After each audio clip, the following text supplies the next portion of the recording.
Mes chers amis, beaucoup de saints et de saintes se sont illustrés à travers la présence d'animaux. Voyons Saint Benoît, il a tiré à lui de nombreuses personnes qui voulaient se donner à Dieu dans la vie religieuse. Un jour, un prêtre de l'église voisine devint d'une jalousie féroce, aveuglé par sa passion. Il fit parvenir à Saint Benoît un pain rempli de poison, sous couvert d'offrandes bénites. Saint Benoît reçut ce pain avec action de grâce, mais Dieu lui fit connaître ce qu'il y avait dans ce pain. À l'heure du repas, un corbeau avait l'habitude de venir prendre du pain dans sa main. Or, ce jour-là, le corbeau s'installa près de Saint Benoît, et ce dernier de lui dire « Au nom de notre Seigneur Jésus-Christ, prends donc ce pain et jette-le bien loin où personne ne puisse le retrouver. » Alors le corbeau ouvrit ses ailes, fit quelques sautillements, quelques croissements près de Saint Benoît, et sur l'ordre de ce dernier, prit le pain dans son bec pour s'acquitter de sa mission.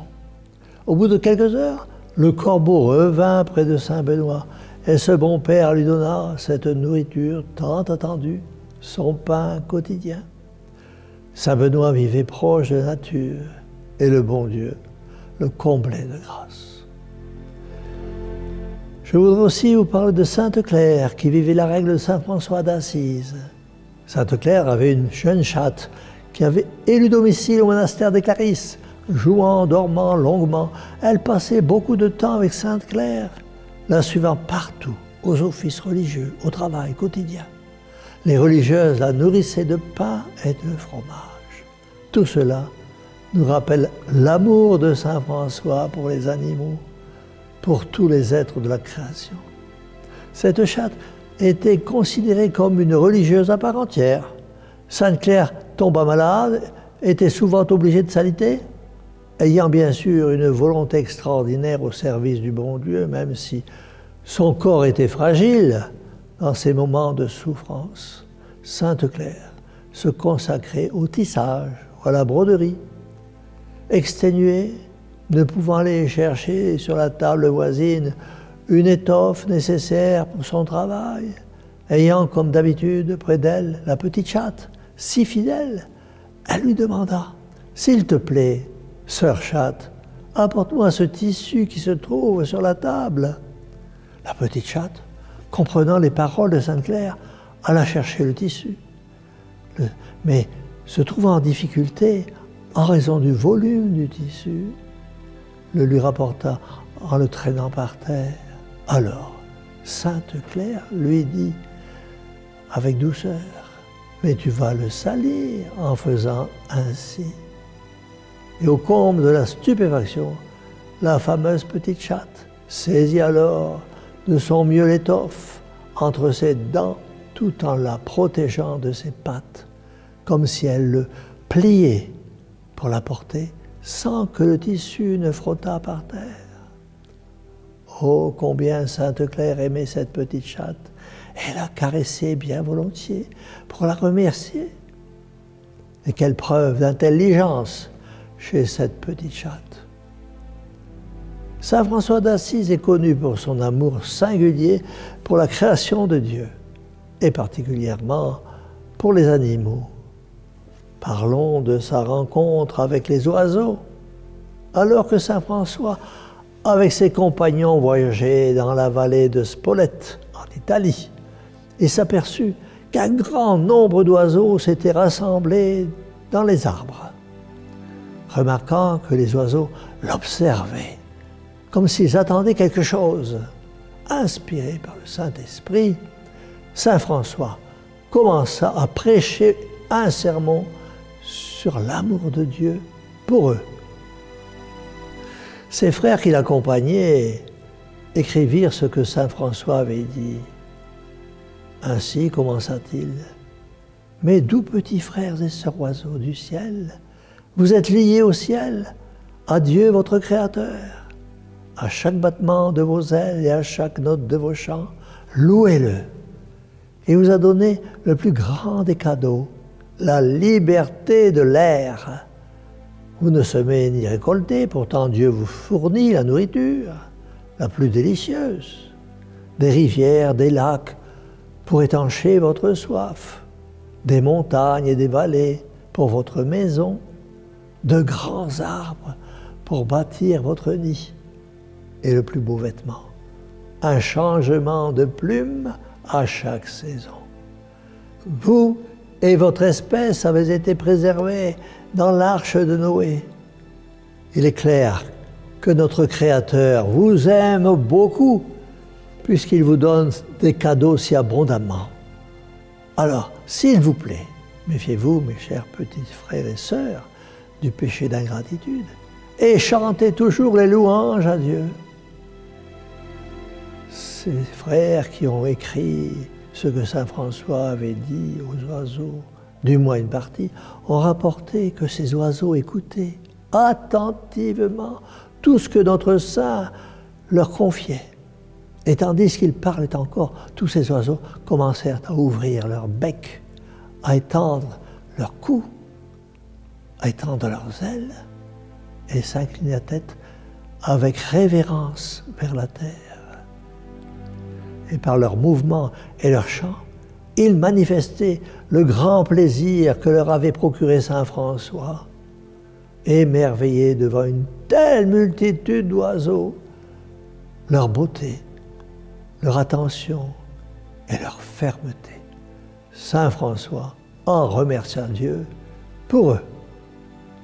Les frères de ce dernier racontent que les oiseaux étaient restés soigneusement rassemblés jusqu'à ce qu'ils les bénissent et qu'ils se soient envolés pour se diriger vers le nord, certains vers le sud, d'autres vers l'est et quelques-uns vers l'ouest, s'envolant dans tous les sens, comme s'ils se dirigeaient pour transmettre la bonne nouvelle de l'amour de Dieu qu'ils venaient d'entendre.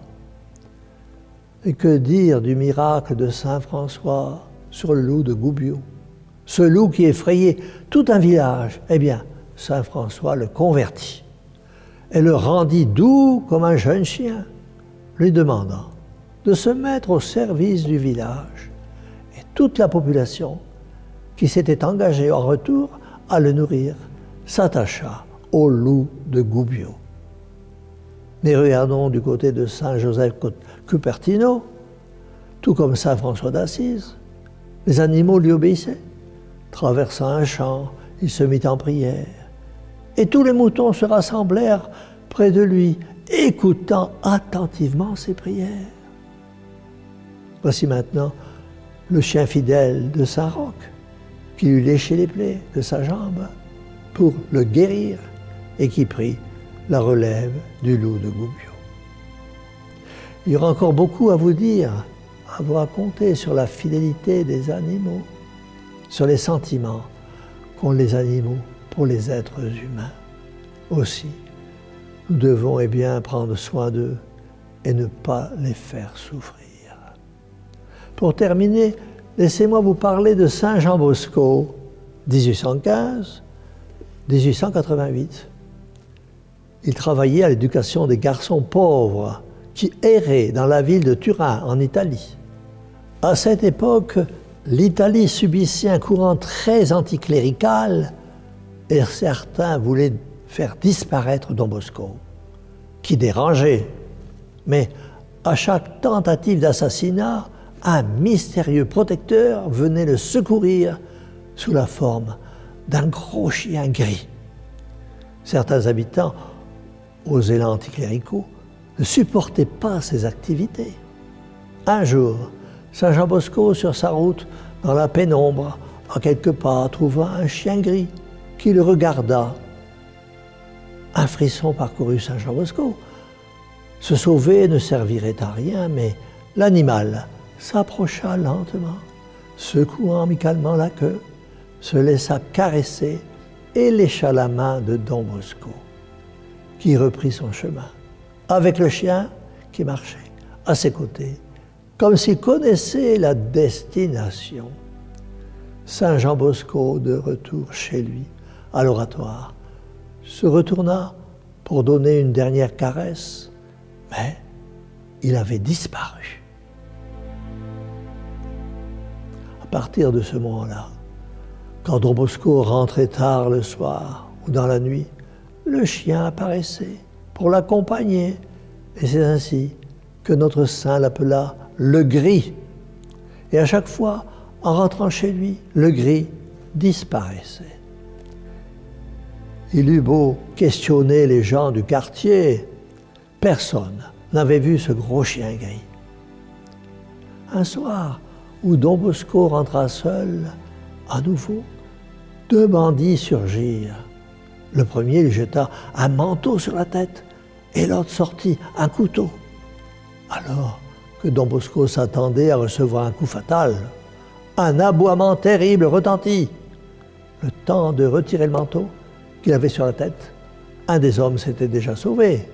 Le deuxième, tenu en respect, avec les crocs de le gris, suppliait Don Bosco de rappeler son chien. Ce dernier obéit aussitôt et l'homme s'enfuit.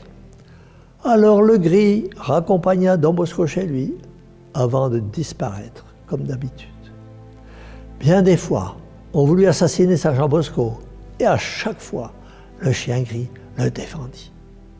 Certains jours, il l'empêchait même de sortir de sa maison, sentant le danger qu'il y avait à l'extérieur. Ce n'était sûrement pas un chien ordinaire. De 1853 à 1883, le gris apparut à chaque fois pour défendre Don Bosco, auquel il était très attaché. Le bon Dieu avait envoyé un protecteur pour Saint Jean Bosco. Il resta son gardien fidèle le temps de sa mission sur la terre. Je termine sur cette belle histoire de Saint Jean Bosco parce que je veux annoncer une nouvelle bien attristante. Notre cher chien Iota, que vous voyez à chaque émission, nous a quittés il y a quelques jours. C'était un chien fidèle, affectueux, un protecteur dévoué comme le gris de Don Bosco, vivant depuis 14 ans en ma présence, à côté de moi, jour et nuit. Dans mon oratoire privé, il assistait à la messe chaque jour, dans un grand silence. Il ne mangeait jamais sans que je lui fasse faire la prière. Et si, pour quelque raison, j'oubliais de lui faire faire la prière pour manger, il attendait parfois longtemps devant sa nourriture, sans y toucher, que je revienne remédier à la situation. Comment oublier son regard si affectueux qui se plongeait dans le mien et qui comprenait tout? Oui, nous nous comprenions. Je pourrais encore parler très longtemps de lui, de mon cher compagnon fidèle, d'une fidélité exemplaire. Vous tous qui avez chez vous un animal domestique, vous comprendrez peut-être encore mieux combien la séparation est douloureuse. Et tout cela me fait souvent penser à ce mot de fidélité. En ce monde qui vit sans Dieu, il est difficile de trouver des amis fidèles auxquels on puisse faire confiance. Vous en avez fait tous l'expérience, je pense. La fidélité des amis, c'est de l'or. Et notre Seigneur, dans son Saint Évangile, nous montre combien la fidélité est importante. Lui, qui, fidèle à son Père des cieux, ne faisait que sa sainte volonté. Mes chers amis, réfléchissez. La fidélité est une vertu. Fidélité aussi dans le foyer, fidélité à vos enfants, fidélité dans votre travail, fidélité à vos amis, car la fidélité, c'est tout simplement aimer. Mettez donc de l'amour dans toutes vos actions. Ainsi, vous trouverez la paix du cœur, si importante en ces temps des derniers temps. C'est pourquoi nous disons à la Vierge fidèle, Mère au cœur douloureux et immaculé, sauvez-nous. Et que la bénédiction du Dieu Tout-Puissant, Père, Fils et Saint-Esprit, descende sur vous tous et y demeure à jamais. Ainsi soit-il.